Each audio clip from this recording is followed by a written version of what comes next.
Fellow Geordies, I come to you today with some good and bad news. The financial results have just dropped, which are quite really impressive, but the cup final's approaching and Newcastle United are dropping like flies. So let's start with the bad news. Right, the cup final's approaching. We've got Liverpool, the best team in the country by a country mile. So we're going into this as underdogs. And when you're underdogs, few things need to go your way. One, you need your players 100% fit. And if I speak, I will be in trouble because we're dropping like flies. Two, you need your players to be in form. Are we in form? Absolutely not. Three, you need luck to go your way. Luck never goes Newcastle United's way. And four, you need Liverpool to have an off day. And from what we've seen this season, Liverpool are too efficient to have an off day. So yes, I'm here to break the news, and you probably already know that Lewis Hall will be out for the rest of the 2024-25 season after sustaining an injury to a bone in his foot. On top of that, Anthony Gordon is suspended for West Ham, Liverpool in that cup final, and Brentford. On top of that, probably we knew this one, Sven Botman will miss the cup final.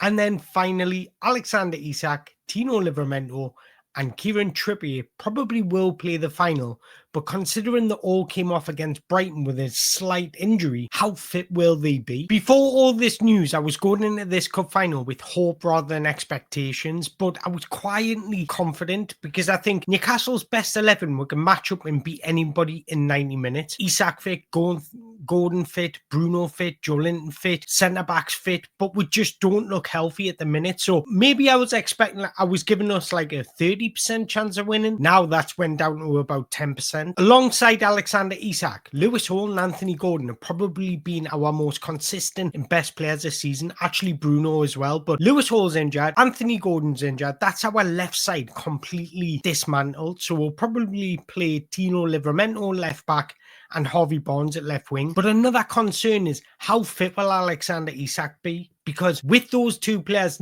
out, we need 100% fit Alexander Isak. So we need a miracle in this. There's no denying it. But of course, I want to win a trophy. But what I'm worried about now is missing out on European football. I think worst scenario for Newcastle is getting Europa League. I think that is crucial that we at least get Europa League football for financial reasons and for transfer reasons. Because the higher you finish, the better competitions you're playing, the better players you'll be able to recruit. Why Newcastle United fans were so concerned about not signing anybody in the past 3 transfer windows, because our squad depth isn't good enough as it is. And when you add 1 or 2 injuries to key players on top of that, our squad, it just shows how depleted our squad is because the quality just drops off. But I will be doing a match preview close at the time, so make sure you hit that like button, hit that subscribe button so you don't miss out on it. But Newcastle United did announce some positive news last night when they dropped their financial results, and the commercial revenues have increased, match day revenues have increased, total loss has decreased. So things are looking good at Newcastle United. So let's start with the commercial revenue, and I'm going to put the full picture on the screen so you can look at it for yourself. But commercial revenue was increased by 90%. What's even more impressive is that when you consider that we still don't have a commercial partner for the training ground, training kit or stadium, and our revenue still increases. So when we can add those, it's just going to get better and better, which will just help us comply with PSR a lot easier. Match day revenues increased by 32%. A lot of that's with the added games in the Champions League, but the overall club's revenue has increased by 28%, 250 million previously to 320 million. That increase of 28% is very similar to the previous year, but it's still far less than the traditional top 6 clubs in the Premier League. I think Liverpool have recently just announced a profit of 100 million, so that's what we're competing with. So we need to get those commercial deals done for our training ground, training kit and stadium just to put up another level. But we did have a loss of just 11 million. Last season we had a loss of 72 million, and also that figure takes into account Sandro Tonali's transfer, Harvey Barnes, Tino Livramento, despite not signing any first team players in the past transfer windows. So the financial sheets are looking really healthy for Newcastle United. They're all on an upward trajectory, and that's all you can ask for. But because of injuries and failing to add to our squad over the past 3 windows, I'm worried about not qualifying for at least Europa League football. It's crucial to bring in more revenue, but also future signings as well.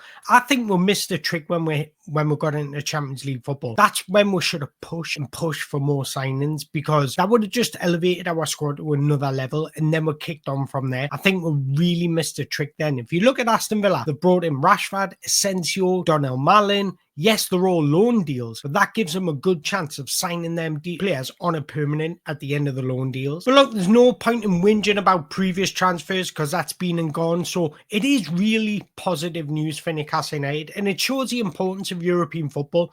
Financially speaking, it's more important than the cup final. Obviously, I'd rather win a trophy, but for the club itself, financially, European football is a must. So now we must kick on. Personally, I think we need about 5 players for squad depth, and we also need 3 or 4 players to add quality into our first team. So with the boost in revenue, the decrease in losses, I do expect us to have a healthy and good summer window, spending a minimum of 100 million. It looks like James Trafford going to come in for roughly 20 million. I think that's a good buy considering his price. Personally, I think James Trafford's an upgrade on both Nick Pope and Dubravka. I think he's better on the ball than them both. I think he's just as good, if not better, than a shot stopper than Nick Pope. He's a lot more athletic, a lot more agile. So I do believe he'll be a great addition to our squad. And if you want to go and check out more about him, I did do a scout report video on him. So go and check it out. It's on my channel. I will link it at the end of this video. But look, I spoke about the importance of building our squad. Now that we're in a healthy position, we need to kick on from here, and additions do need to be made.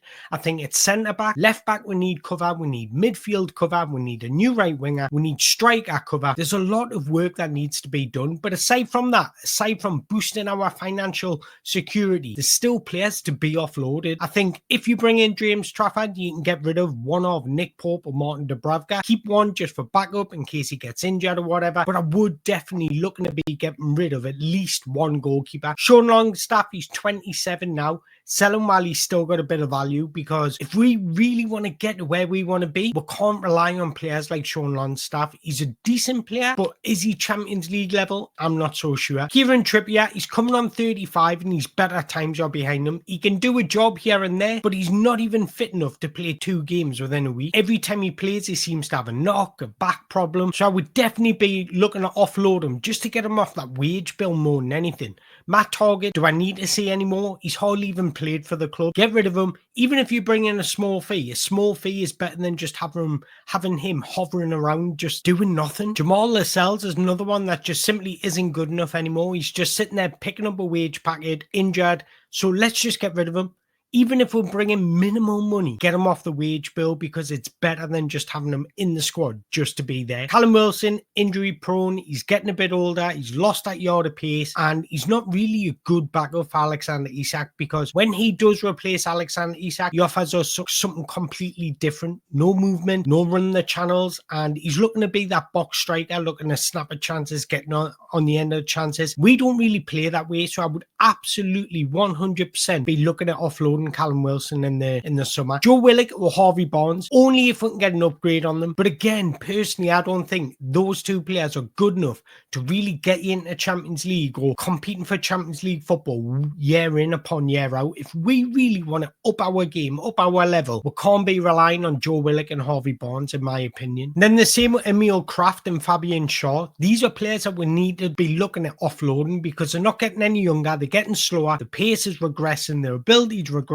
the reaction times on the pitch is regressing. So let's get an upgrade on them, and let's really build a spine of the team to push us forward. And there are plenty of players to look at.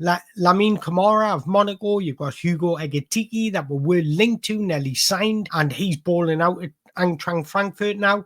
You got Ryan Flamingo. Now, personally, I don't think Ryan Flamingo is ready to be a relied upon starter yet, but he would be a brilliant understudy. You've got Magnez Alekanuch, who's balling out in Monaco for a right wing big position. You've got Mark Gahey, who we were linked to heavily. You've got Brian Mbeumo, who we're really linked to. You've got Johan Bakayoko. You've got Noni Manueki for those right wing positions. So there's plenty of players to look at and plenty of good deals to be done. good bargain players to be signed. Now, I'm not suggesting we'll go out in the summer window and spend 300 million because that's completely unrealistic. I'm just saying that if we can offload these players, it's just going to help us recruit better quality into our squad because that's what we're lacking. This cup final is absolutely proving it. But in terms of where we are as a club and our balance sheets and our finances, we've now put ourselves in pole position to really kick on, to really strive for greatness. Because the funny thing is, we're not too far away with this squad, with these limited signings. We've got into the Champions League and we've reached 2 cup finals in 3 years. That's incredible. And yet this season we're still pushing hard for European football. But it's definitely positive news. But it's just how ambitious do we want to be? When you get twerps like Rory Jennings sitting there saying West Ham, Leeds, Everton are all bigger than Newcastle United, have a word with yourself, man. Let's really prove everybody wrong. Kick on, break into that top 6 and really compete and challenge where we want to be and where we deserve to be. I'm also throughout the international break going to be doing a lot of videos on potential signings for the summer, so make sure you hit that like button, hit that subscribe button so you don't miss out on those. But I want to hear from you guys. What do you make of that reading? What do you make of the cup final? What do you make of the latest Lewis Hall news? Let me know in the comments below. And is there any specific players you would look to recruit in the summer? But like always, guys, don't forget to hit the like button, hit that subscribe button before you leave. And until next time, away the lads.